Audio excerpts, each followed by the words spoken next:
Welcome to Physicians Keepers.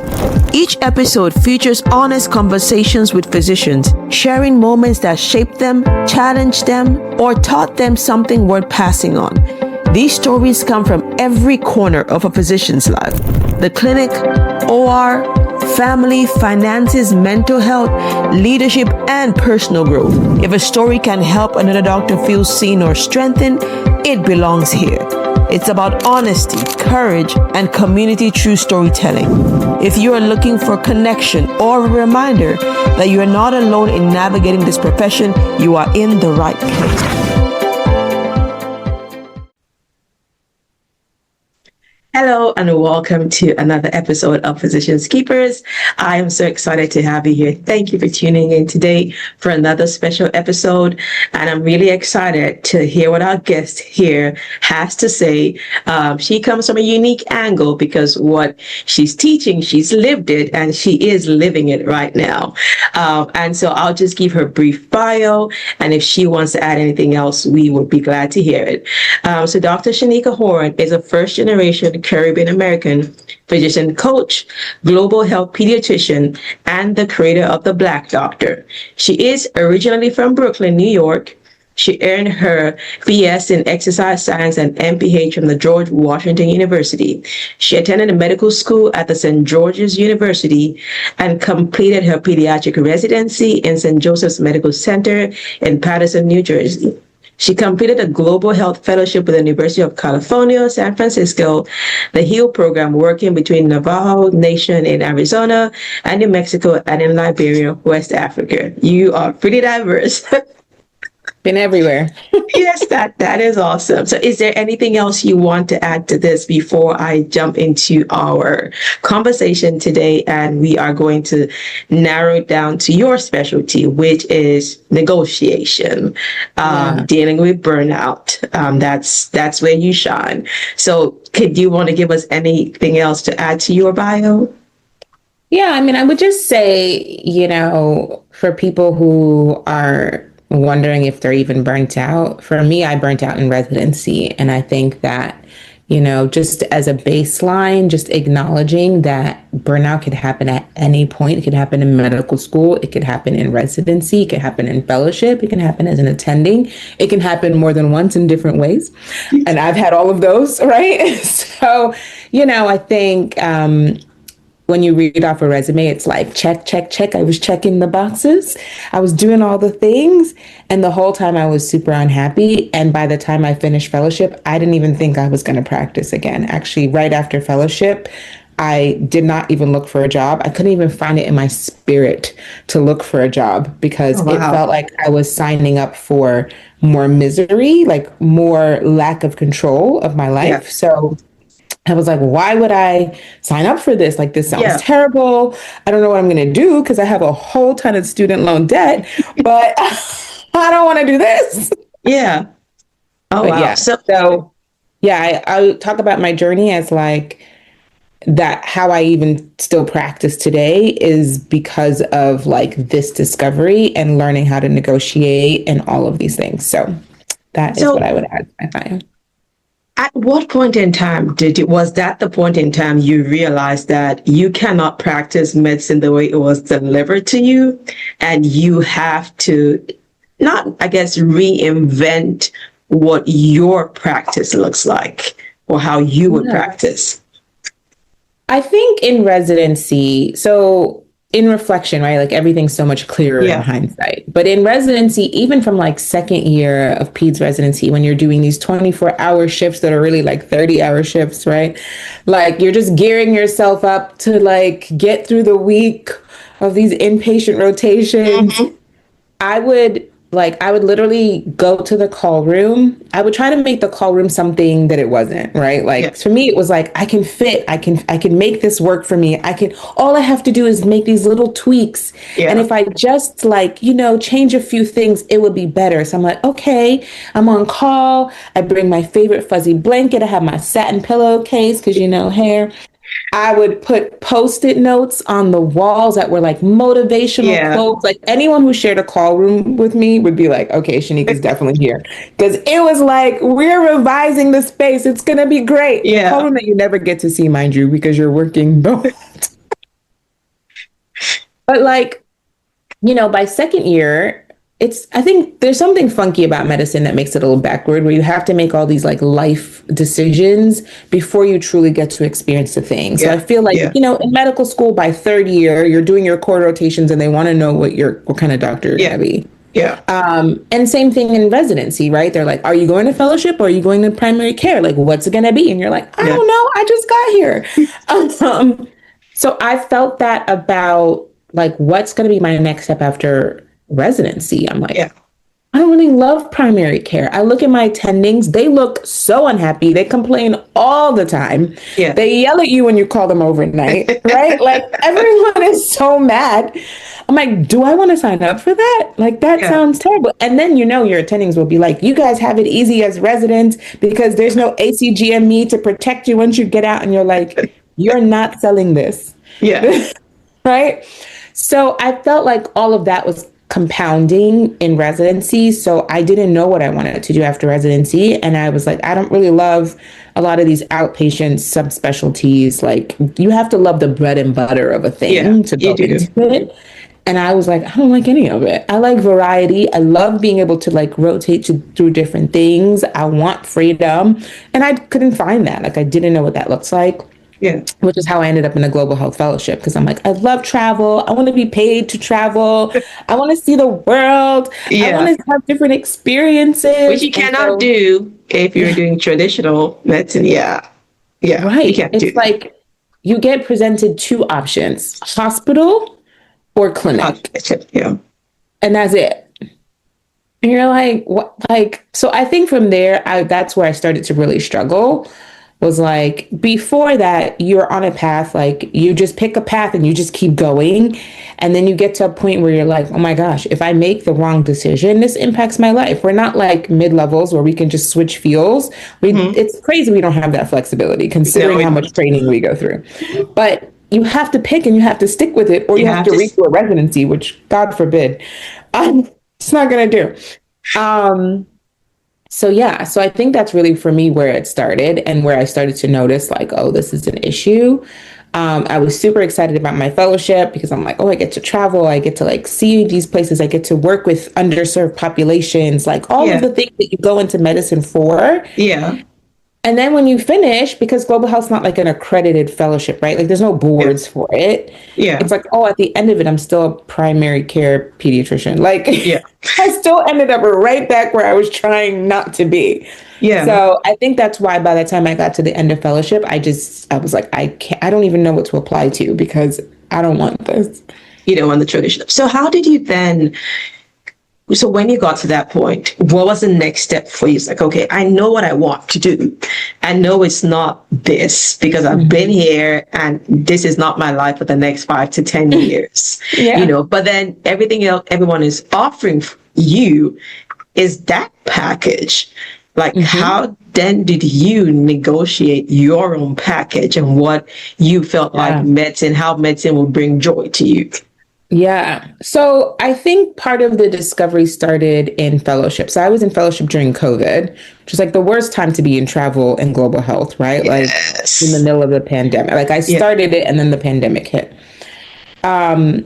So what started for me was like, I became so anxious, right? Like I was in Liberia at the time, like March of 2020, right? I'm in Liberia and my fellowship's like, we have to evacuate you out because all the airports are closing down. And, you know, risk management at University of California is like, we are not, no, this is immediately no, this sounds crazy. We pull all the fellows, right? Yeah. Meanwhile, Liberia's COVID count was like negative and I was probably safer staying there than coming back here. But neither here nor there. I had to transition back to the US and they were like, well, we have to find a place for you to do more fellowship stuff because, you know, everything's closed. Yeah. And all the elective things, a lot of the outpatient clinics are pretty much limited. Yeah. So in my mind, I'm like, they're going to put me in the middle of a hospital like inpatient, which I knew I hated inpatient. I always hated 24-hour rotation. And I'm like, and I'm going to be the last person in, which means they're going to give me the worst choices. Like, it's a pandemic. Nobody even knows what this is. People are dying left and right. Like, oh my gosh. Yeah. Like, I just was like, the overwhelm was just so much. So I actually found a therapist because I was like, this is giving me too much stress. Yeah. And, you know, as I was talking to this therapist, she was like, why can't you make choices? And I'm like, no one's ever asked me what? I haven't been offered. I mean, I just see what's there and I'm supposed to take it. Yeah, like medicine is so structured that they're like, this is your path, go. Yeah. Yeah. You know, like you take your MCAT, you apply to medical school, you do your clinicals, you like there's one path. Yeah. So when she said that to me, I'm like, wow, no one's asked me to think about what I want in a long time. Yeah.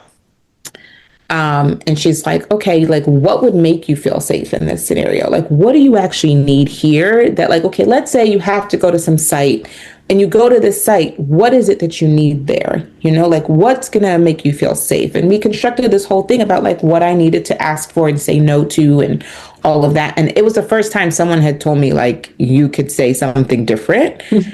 And I was like, oh my God, they're going to like fire me or like I'm gonna be on probation. You're still demanding. Yeah. Yeah, like they're gonna think I'm ungrateful. Yeah. Like all those things. But also it was like either that I have to worry about what everyone's gonna think about me, or I have to worry about me.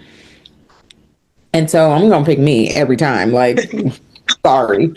So that I think was the first time that I started to kind of negotiate, you know, what the conditions of the work was like. Yeah. And because I did that, I ended up having like a great pandemic experience, which is like a weird thing to say, right? Because like the pandemic was like literally the worst time of life. But I was able to, like, I had an MPH going in. So I was able to like work with the old CDC, not this new one. Yeah.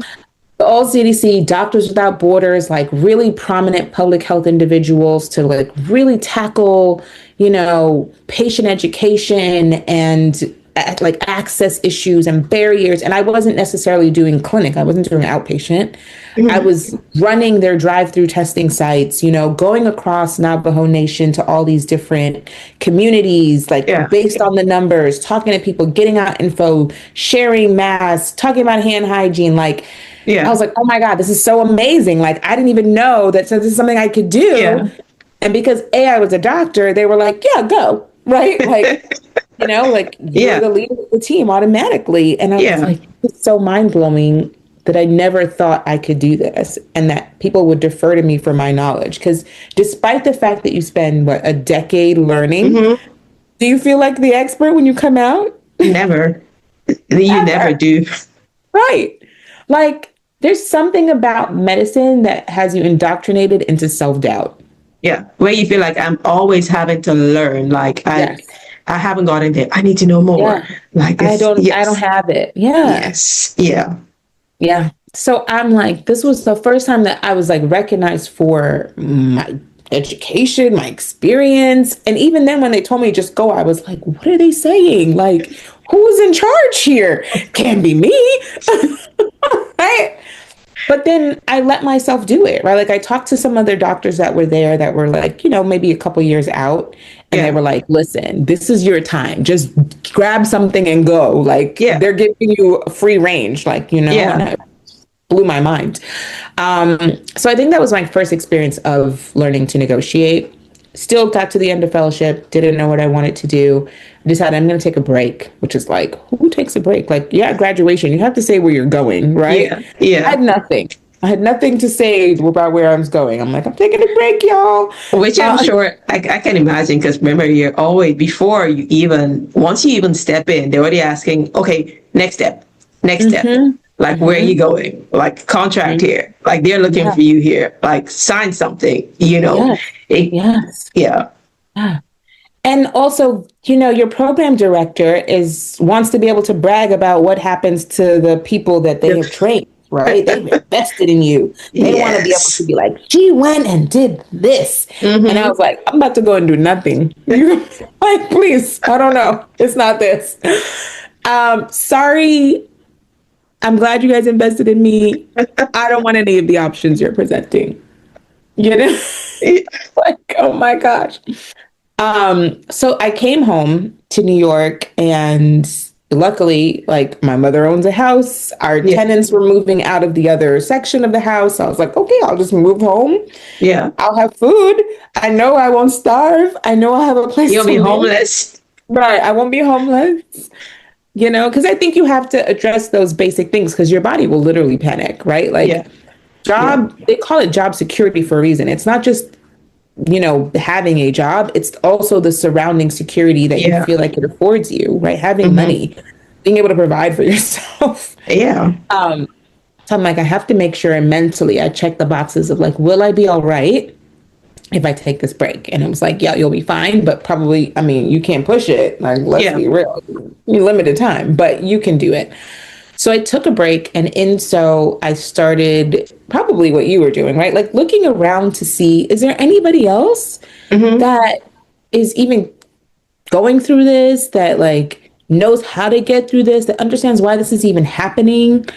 I felt like a lot of my friends were complaining around the same things, right? Like the hours were sucky, like no one felt in control of anything. They felt trapped, right? You just hear those stories over and over. And I'm like, but why is this happening? Like, what is the result here? And Yeah. and I think, in general, America and so medicine is a very individualistic culture where it's like if you're not on the path, it's you, Yeah. Yeah. right? You're the problem. Mm-hmm. And so I was like, but I can't be the problem if all these people are experiencing burnout. Complaining about the same thing. Yeah. So I started, just I joined a whole bunch of Facebook groups with other doctors, and I was following all these people on Instagram, and I'm like, just trying to Yeah. find my people, like What's there? Yeah. yeah, like what's happening. And one of the things that stuck out to me was really the lack of choice, right? People who are working full time and then doing more than full time, but they didn't really want to be, Yeah. right? Like the hours, the commitment wasn't what they signed up for or what they had in mind, what was going to be conducive to their lives outside of medicine. If they had kids, if they wanted to have kids, if they wanted to travel or do something, like you're so confined. Yeah. And so then it's like that on top of being rushed, and your visit times are short, and you can't even practice. So like you spend all this time practicing because they won't let you do anything else, but you can't even practice the way you want. Yeah. So all of your choices removed. Yeah. So, after about a month being at home in my house, like, all my family's like, so what is she doing? Like, what, I was like, okay, if I have to go back into medicine, which I didn't really want to, but like cash is tight. Okay. Like, Yeah. first of all, I was already out of fellowship. It's not like I had any money. Yeah. I was already being paid chickpeas. So I'm coming out, I have debt. I don't really have a lot of savings. I'm like, all right, if I have to go back into medicine because I do need the money, what does it look like? What protective measures, like going back to the therapist I had in fellowship, who I no longer had, but this therapist I had in fellowship had asked me these really important questions about like, what do I need right now to feel safe in this environment? And I was like, I don't want to work nights. I don't want to work weekends. I don't want to do 24-hour shifts. I want to be able to take vacation when I need vacation, not have to put it in a year in advance. And I'm like, these are all the tenets of traditional medicine. Traditional medicine, yes. Especially in academic settings, right? Where it's very rigid. Yes. And that's it. You come out of training and all you've known is academia.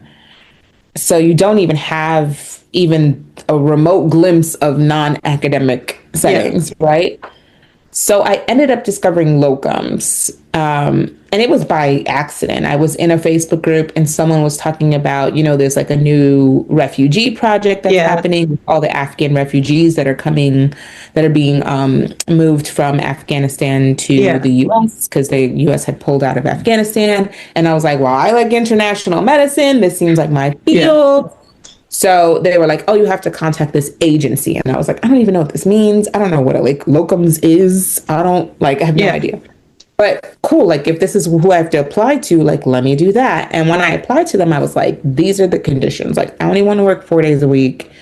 And they were like, yeah, it's pretty much this. Like, there's day shifts and night shifts, but not like both. And I'm like, okay, it's promising, and that was my first job out of residency where I was like, if I have to practice, I cannot do these things. I would literally be so burnt.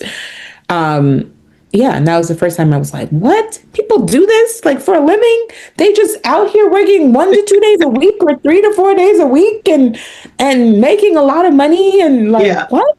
And I would just tell them the dates I was available, which means I could take vacation whenever. I would only renew my contract 1 month at a time or 2 months at a time and be like, oh, well, I can renew, but I already am committed to these 2 weeks in July. Knowing I was going to Jamaica with my friends, whatever, And that was the first taste, and I have never worked full time since. That is awesome. Okay. That's such an amazing journey. But so why are we what is it in physicians that we're just taught, ingrained in us, that says, just be grateful? Just where does that mindset come from? Just be grateful. Just take what it is that you're offered and be grateful that you have a job, or be grateful that we actually want you, and don't even bring your own agenda, or don't even bring your own, what is it about? Is it, I don't know, because no one tells you that, but it's kind of like they're telling you that in the training. It's actually historically, you'll notice that there's a shift in medical culture when it stopped being only white men in medicine. So, prior to, I don't know, 1960s, I guess, right? Yeah. Medicine was predominant. Of course, there was a handful of women, but medicine was predominantly white men. And same thing for universities. Universities were mostly free until they decided they were going to let other people in. And now it's astronomically priced, and they've introduced all these barriers, right? So what happens when you open the doors to people, but then you try to limit who deserves to be there, it breeds that culture of everyone has to prove themselves all the time, including the white males for whom the system was perfectly designed, right? It doesn't actually benefit anybody. Actually, everyone becomes the person that's I have to push, I have to prove myself, the competition, and then, they talk about it. It's a privilege to practice medicine, which it is, right? Being trusted with someone's life, with a child's life, with, a loved one, right? That's a big deal. So they take that and they're like, it's a privilege. You better earn it. You better deserve it. You better prove it, right? And you don't have any room for error because, again, a lot of decisions you're making do affect someone's life. Right? Even small ones. And so I think it's the perfect microcosm of pressure and expectations, and why we all end up feeling oh my God, I have to make sure I know everything all the time. I have to be on it. I have to show them that I deserve to be here. Position of prestige, and that's where it really comes from. Wow. Now, what are some of the biggest myths that you think physicians have about negotiation that you've discovered? Oh, I thought this, well, that really isn't it. What are the myths that stop people from just saying, let me say what I want? I think, there's a couple. I would say maybe the top few are, you can only practice a certain way. This is the status quo, right? That status quo is so dangerous. Because, lots of things were status quo before they were changed. But the idea of it's only hospital or clinic, and this is just the way it is one of those things that really limits people from asking, right? Because who am I? If this is how the system's been run since 1885, who am I to come along and say different? Yeah. So I think that's one. I think the other thing is people don't know what to ask for. And so it's like, am I asking for too much? Are they not going to want to hire me or work with me? Am I going to lose this opportunity? There's a lot of fear, and scarcity around, like, what you can ask for. Is it outrageous? Is this going to be like, are they going to look at me sideways? Are they going to think I'm lazy for asking for less days? Are they think I'm ungrateful if I ask for more money? And those are all conversations we're having internally, right? Yeah. Like no one's actually saying these things, but we are getting that message some kind of way, internalizing it and using it against our own selves and holding ourselves back with it. Yeah, absolutely.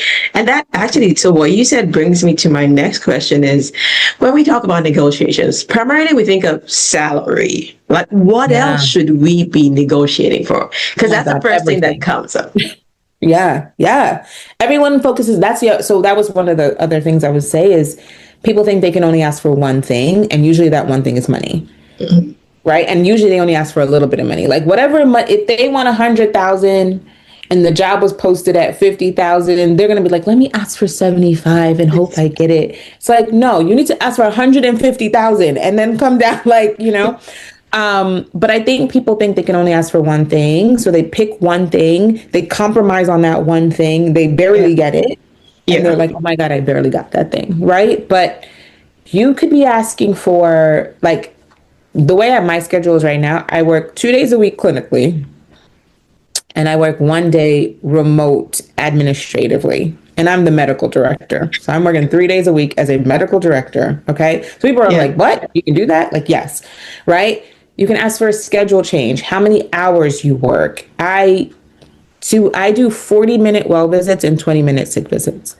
Like, I have so much time to talk to my patients. But that's like what I think is important, right? And if I feel like I'm going to work at a place where it's a mill and they want me to see 40 people a day, that's not for me. Yeah.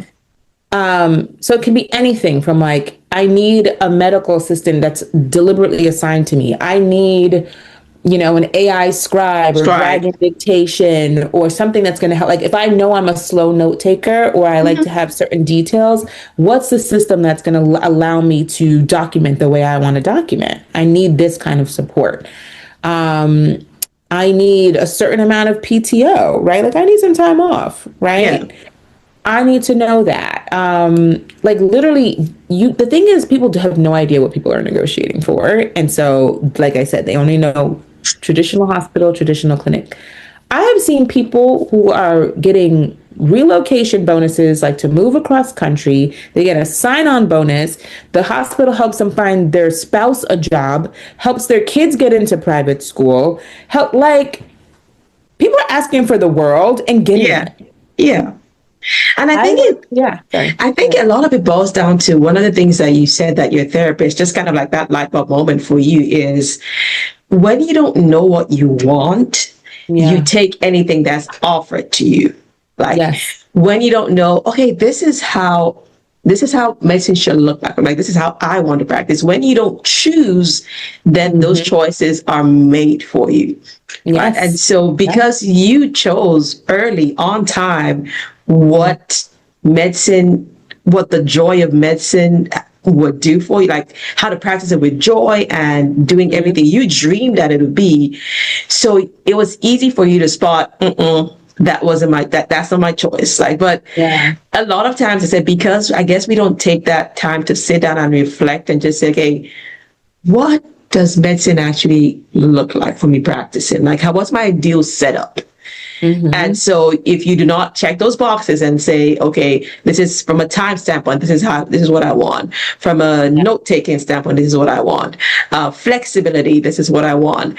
You don't know that, then a contract comes and it's like, oh, well, I'm signing it. Yeah, it has so glad they offered me something. It has this, and then you take it, and then 6 months down the line, like, I shouldn't have.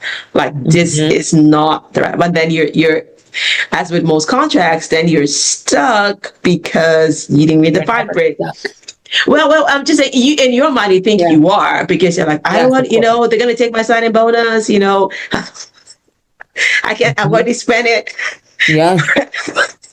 I can't say I'm Yeah. paying them back. Yes, yes. So I Yeah. said it's what you highlight and just the choosing before and not trying to figure it out later is very Yeah. important. Yeah. Yeah. Another thing I wanted to ask is what are the red flags that we need to look for when it comes to contract signing, like, or job offers? Yeah. Yeah. I will say just before I answer that, that it's not like right now in my position, people are like, "Oh my God, how do you work 3 days a week?" Do it gradually, right? Don't send your nervous system into a tizzy trying to get everything you want in the first go round, right? Like I started at a 4 day work week, Yeah. and then I gradually was like, "Oh, well, maybe I can also do this," and so you can do it at your own pace. If you're Yeah. ready, go all in. But if you're not, ask for something you wouldn't have normally asked for, but that you really genuinely need, Yeah. right? Like just teach yourself that you can do that and that it's possible. I think that is like super helpful. Yeah. Okay, contract red flags. Oh God. First of all, read your contract. I don't care how many legalese terms they put in that contract. Read that thing. Read it. Take your time, highlight. Yes, it is written in legalese, but you are smart and you figured out medicalese. You can definitely figure out legalese. And what you don't understand, you ask. Right? Like people don't even ask. I'm like, what does this Yeah. sentence even mean? They're like, I don't know. I'm like, right. Yeah. Yeah. You're signing it, right? I think the other, so you read it, everyone looks straight for the money and then True. bust out their phone calculator and they're like, how much am I going to take home? Oh, I'm going to be able to buy this new such and such. Like that's the only thing people are seeing when they see the contract. Yeah. That is probably the least important part, to be honest. Right? You have to understand the rest of the terms. So I think, the main core things you look for are any restrictive covenants, right? It's anything that's telling you what you cannot do or you're not Yeah. allowed to do and the time frame for which you're not allowed to do it. So if you leave this job, you cannot work in a 10-mile radius for 2 years. Like, whoa, should not be signing that.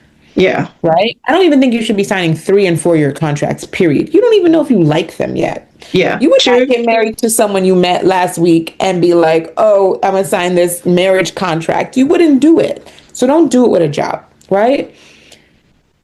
I think the length of the contract, red flag. If they're trying to lock you in for 4 years, they don't know you and you don't know them. Why? Yeah. Right? I think, restrictive covenants that block you from working anywhere Close by. like close by for a long period of time. So there's distance and then there's the length of There's that duration. covenant. Yeah. Right. I think anything that blocks you from working, like if you wanted to moonlight or if you wanted to work on a side project, or you're like, I want to create, Yeah. I don't know, I want to write a book. And they are in Saying that it's going to contract. conflict. Yeah. Yeah, they're saying it's conflict, or they say they own it, right? Like they own your intellectual property. Those things are always in contracts. You Yeah. have to read it, especially if you know you have additional interests, which Yeah. most people do, Yeah. right? Like you don't want to write a book and then that's the property of the hospital. Like that's crazy, right? Like that's insane. Yeah. Things like that. So I think those are the most glaring red flags. I think contracts that are too short are glaring red flags because there's a whole lot of stuff they didn't talk about. Yeah. If you're not clear on what your time off is, how it's accrued, sick leave, parental leave, right? I think those are core things that people generally look at just to see how much time, but the conditions under which you can use it also important. Yeah. One caveat no one ever thinks about is when they're making your schedule and they tell you like, oh, you're responsible for working blah, blah, blah hours or whatever, if you take leave, you're like, oh, this is how much leave I have. But what happens when someone else takes leave? If 2 of your colleagues are out on maternity leave, does your schedule change? Who's covering them? Yeah. Right? Like, are they going to hire? Probably not because they got you. Yeah. And you didn't say that you weren't going to exceed a certain Yeah. So like a lot of these details are questions that we should be asking that we don't think about how to ask those, or like doesn't even cross our mind until you're in the moment where they're slamming your schedule with 20 more patients because the NP went on maternity leave and they're not hiring. Yeah. And then the other thing is, like, besides schedules, let's see, PTO, there's so many red flags sometimes. I think the cost of getting out of a contract, like your freedom, the Yeah. termination clauses, Yeah. right? Absolutely. You need to know how much notice you have to give them. If you get into a job and the requirement is 6 months notice, like, what if they're, like you said, some people, Yeah. I know you talked about people who get bullied in their jobs and things like that. Like, what if you're really getting bullied in your job? Yeah. You're going to be there for 6 months. It's another 6 months. Yeah. Like, that's terrible, right? Like, those kinds of things you want to know. Like, your termination like clause should not be 6 months. Like, that's Yeah. insane. Shouldn't even be 4 months. Let's be real. Get a 2-3 months max. Yeah. And get out of there. And also the cost, like you said, they give you a sign-on bonus. What are the conditions? Are they like, if you leave before the end of this 3-4 year contract, Pay back with a percentage. right? Yeah. And a Yes. percentage. Yeah. Like, you need to know that, because if you are like, yes, they're gonna pay me $30,000, sign on. This is about to be great. I'm about to have a down payment on my house. Yeah. Now, when you decide you hate it there, you are now trapped, because you do not have $30,000 to give these people back their money. Plus extra sometimes. Yeah. Plus extra, if they decide Yeah. to charge you extra. So I always say, like, when you're going and you're starting a job, even if you've negotiated all the things, because everybody's nice in the beginning, They are. even if you've negotiated all of the things and you feel like this is going to be great, don't spend that money, please. I beg you. Like, get in the job, put the money on the side, because if you need to buy yourself freedom, you want to hold on to that money. Please, Yeah. give yourself at least a couple of months before you spend it, please. Yeah.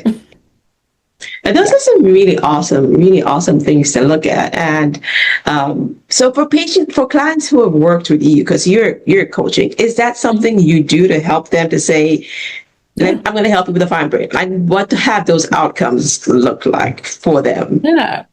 So I do because that was part of my discovery. It was like, nobody knows how to do this. Like, I've started to do this thing. I'm negotiating, but none of my friends are negotiating. They're all like, oh my God, I could never. I can't believe you were able. I'm like, I'm not a special unicorn. I'm poor too. I'm not just out here like risking it all, right? Yeah. So I'm like, how do I teach this? Because if people can take control of how they practice, it becomes more sustainable. They stay Burnout is less. longer. Yeah, burnout is less. They stay longer. We end up having better quality physicians in practice for a longer period of time. So, I spend quite some time with clients just kind of going through all of the things that you ask. Like, what are those things that are making them feel like they can't even ask? Right? What are like, what is your brain saying? Because you got your amygdala that's like, girl, you can't ask for that. Who are you to think?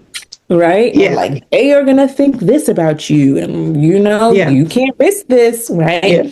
So we go through that. Like, we start knocking down, like, okay, what is the challenge here? What's really the likely outcome? What's the worst case scenario? And are you prepared for that? Yeah. Right? So, like, if you feel like, oh my God, I might lose this opportunity if I do this. Okay, what if you lost the opportunity? What does that look like for you? Will you be homeless? What's your worst case nightmare? Yeah. And so we go through all of that, and then we go through, like, we look for jobs that start to meet their criteria. So I'm like, okay, if you had your dream, what would it look like? We go through the dream, and then we apply based on those things. We don't just start blanket applying. Randomly applying, for jobs. Yeah, like, people are like, I'm just going to send my resume everywhere. I'm like, no. Find out, ask some questions, right? Like, who is hiring? What are they hiring for? Look at the job description. Does this even sound like a loose framework that you could modify to make it work for you? Or if it just sounds crazy from the start, we're not even going there. Don't even go there. Yeah. So I help them look for jobs. I help them, like, source jobs, create jobs, right? Because I created this position I was in. There was no medical director where I started, and I did it per diem outside of locums. Yeah. Like, I created the job. How do you do that, right? Like, how do you create a job? What does that look like? Who do you talk to? Yeah. How do you negotiate? We go through the contract line by line. Like, I'm like, what is this? Where is this? Let's ask them this. Like, we flag everything, right? Everything. I'm like, what are we asking for? Let's up that. Yeah. Let's see. And if they give us this, like, are you okay with this compromise? Like, how are we finessing it? I really teach them that negotiation is a conversation, right? It's not an argument. You're not gearing up for a fight, a confrontation. Yeah. Like, that's not actually what we're doing. They want someone who's going to stay in their job, and you want a job you want to actually stay in. Right? So how do you make that work? So that's what I teach them. I teach them how to negotiate. We go through it. I help them respond to emails or gear up for conversations or like everything. Like, I think one of the wildest successes is like I had a friend who knew she was being underpaid, took her on, started doing the coaching program. Within the first 3 calls, we realized she's being really underpaid. Like she's like, oh, I think I could ask for like an additional 70,000 on my salary. Like that's how low her. Yeah. Oh, wow. Paid. And I was like, no, we're going to ask for 150. Like, because she was like, well, I really want 100, but I think, maybe we'll meet in a meeting around 70. And I'm like, no, we're going to ask for 150 so that maybe if they compromise, we'll get the 100 you actually want. Yeah. So we prepared her. We went through her own personal internal conversation, got her ready for the conversation. The day of the meeting, the conversation's canceled, right? They canceled the meeting. She's like, oh my God, I was so prepared. I was like all built up. Like, this is wild. I'm like, it's fine. We'll reschedule. It's okay.